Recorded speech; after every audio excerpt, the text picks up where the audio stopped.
Alright guys, so today I'm going to be unboxing the Asus TUF Gaming X570 Plus Wi-Fi motherboard. So this is a really great around $200 X570 board by Asus.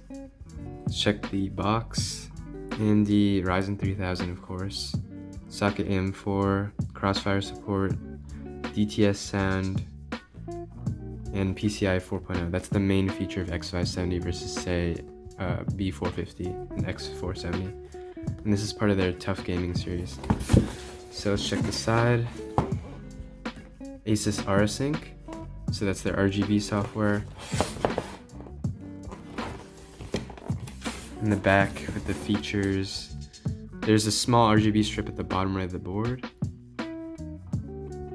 TUF Gaming Alliance, Gen 4 support for like SSDs and graphics cards and networking.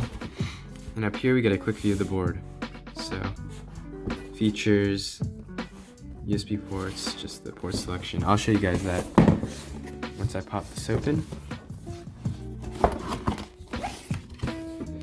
Alright, so here you get the board and some white plastic. And here's the Wi-Fi antenna. And let's take out the board. So I'll put that off to the side for now. And we'll check out what else comes in the box. So you get a certificate of reliability. I think this comes with all their TUF products. So it comes with some mil STD tests. Alright. Of course, your motherboard manual. Screws and standoffs for the M.2. 2 SATA cables, one with a right end on one end, and the I/O shield. And finally, you get your driver CD. We don't need that because you just go to their website. And these stickers go into the PCH and the battery, the CMOS battery, if you would want. And then just other stickers for your case if you'd like. Here's a cable mod coupon, and I'll give that to someone. Alright, yeah, someone can use that. And let's move on to the motherboard itself. So these stickers are kind of ghetto just because this is actually an RMA unit, but they did send me a brand new one. So this should be brand new.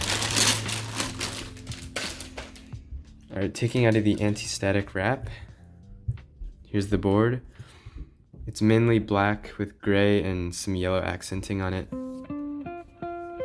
Alright, here's your PCH chipset fan. AM4 socket with the brackets.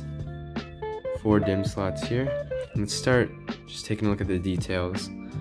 So, you got some chips here. Here's your audio section. For the PCIe ports, you have your M.2 up here, 16x slot, 1x, 16, and another 1x at the bottom. Down here's your front audio connectors, so a .com port, COM debug, a chassis fan, 2 more USB 2 headers, another chassis fan, 4 SATA ports down here, and your front panel connectors here, as well as 1 out of 2 RGB headers. So this is a 12 volt GRB header, and I think this is a clear CMOS jumper. Moving on to the right side, you get 4 more SATA ports, USB 3, your 24 pin, and the power supply, a different RGB header. So this is 5 volt D. So certain coolers will support this versus others. So just check your cooler. Oh, and apparently there's 3, so at the top here's another 12 volt GRB. And then your 2 CPU fans, headers.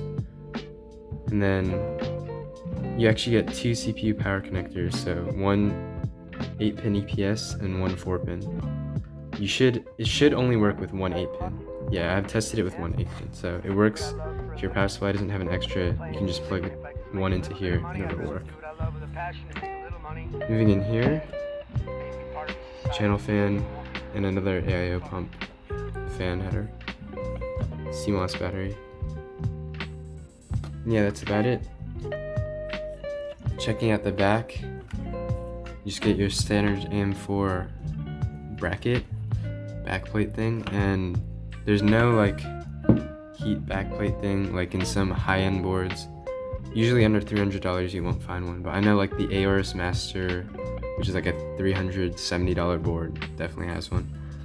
So yeah, and you get two M.2 slots with this, one here and then another one down here which is actively cooled. So you take off these two screws, which has a heat pad on it, and as I said before, 4 DIMM slots. Yeah, that's pretty much it for the motherboard. Hopefully this video was helpful to you. If you did enjoy it, feel free to like, comment, and subscribe, and I'll catch you in the next video.